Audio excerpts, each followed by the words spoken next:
So let's do some practice questions on resolving forces into their perpendicular components. So here's example 1. 3 forces as shown act on this particle at this point. The forces are in equilibrium and we're asked to find the values of P and Q. So if they're in equilibrium, we know that the resultant force in any direction must be 0. So we're going to look at resolving forces perpendicular and parallel here. So we're looking at our vertical and horizontal forces, and that's what we're going to look at. So we're going to look at, first of all, vertically, what's happening. I'm going to take up as positive, and we're going to look at horizontally, looking at all the forces acting horizontally, and I'm going to take right as positive. And again, tell the examiner as normal what we're doing here, which direction we're going to take as positive. So looking at this one vertically, up is positive, so I've got P acting positively upwards, and then downwards in this direction, I need to find the component of 6n acting downwards, and then horizontally, right as positive, I've got Q, and then I need to find the component of this 6 newtons acting horizontally, because that's going to be pulling back on this particle. Okay, so taking the 6n as the hypotenuse, this is the resultant force. I'm going to split this up then into vertical and horizontal components there. And the resultant of those two would be this resultant force of 6 newtons. Okay, and vector forces we've talked about before, so I could, if I wanted to, let's say move this force to here and say it's acting this one first and this one second, but as a vector it's exactly the same overall action if it acts at this point and they both act at the same time. So this force and this force together are going to give me this 6 newtons. This is my 60 degrees, so I'm thinking about this right angle triangle here. Then this cos 60 is going to be our 6 newtons over this adjacent. So this adjacent is going to be 6 cos 60. And we've seen that before a few times now. So that's 6 cos 60 there. And then this one, which would be equivalent to this force here, is 6 sine 60 degrees there. So let's put that into our force equation. So vertically, P minus 6 sine 60, and the resultant force must be 0 because they're in equilibrium, so nothing's actually happening vertically here. So P is equal to 6 sine 60 degrees. And if we work that out, I'll leave you to work that out, you should get, I think, 5.20 to 3SF. Okay, so I'll leave you to sort that one out. Let's have a look at horizontally. Q minus 6 cos 60 is going to be equal to 0 in this case. And again then, so Q is equal to 6 cos 60. Cos 60 is a half, so we should get Q is 3 newtons.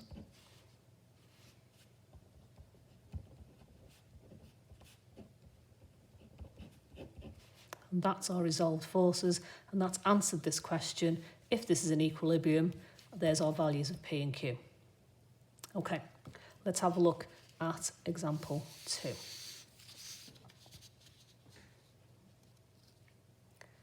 So example 2 here.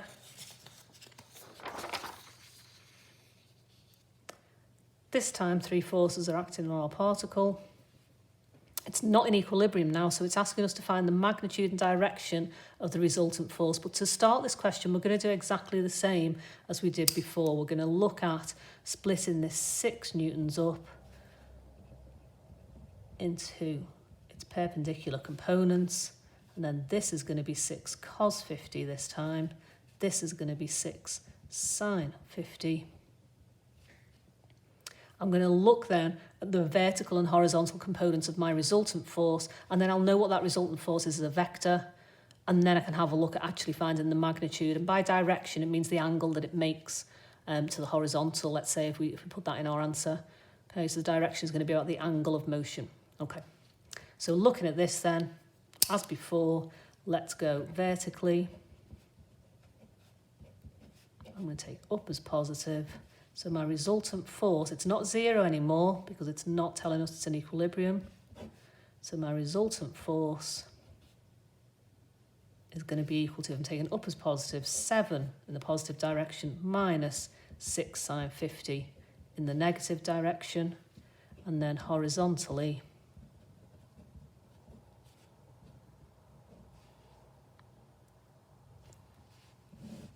again, tell the examiner I'm going to take right as positive, so my resultant force horizontally is going to be equal to 3 in the positive direction minus 6 cos 50 in the negative direction. Just going to grab my calculator to sort those out.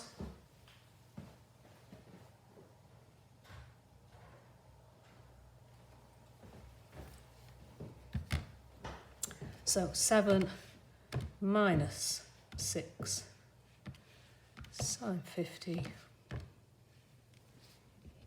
2.4, 03733, etc.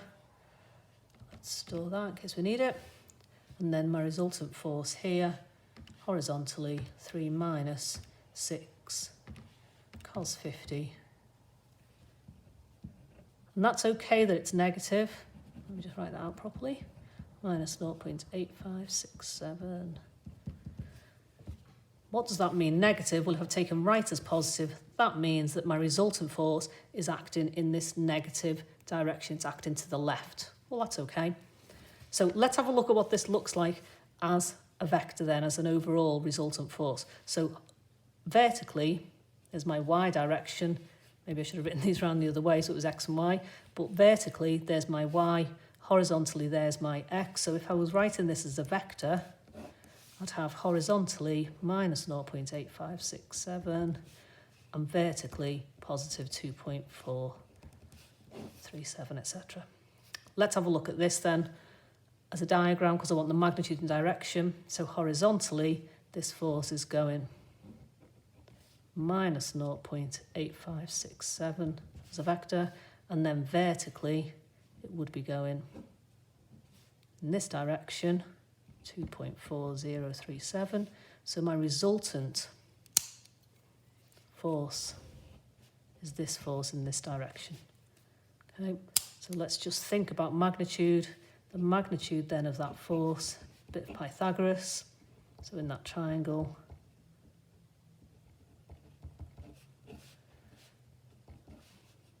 and then just as a distance, that's 0.8567.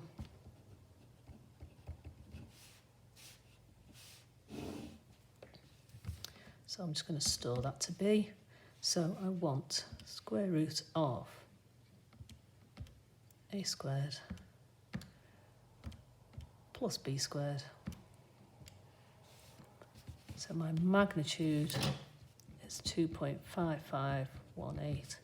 So 2.55 newtons to 3SF. Okay, let's think about my direction then. So I've got this force acting. And if I think about my just triangle there so I can get an angle involved, this is my 0.8567. This is my 2.4037. This is the angle that I want. So if I'm looking at that angle, that's going to be tan. Tan theta is opposite over adjacent.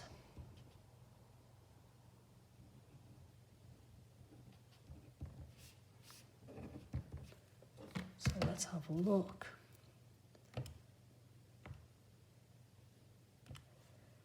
And then I want my 2,4, which is my 8, over my 0.8. I'm just going to make this positive here by saying put minus b in because I don't want to have the negative there. I just want to look at the right angle triangle to find that angle there. So that's going to be, make that positive. And so we've got that angle theta is 70.3831. And so we can either say, leave a diagram and say there's my angle, or we can say theta in this sort of negative horizontal direction. I think what I'm going to do is have a look at that angle, because then I can say it's at this angle to the I vector. So that's just going to be 180 minus our answer there. So that angle there, 109.616, so 110 degrees to the I direction.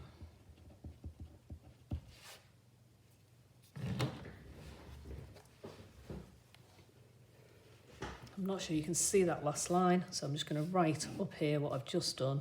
I've just said here to finish off my direction here is 180 minus theta, this bit here, so that's going to be 109.616, so 110 degrees to 3SF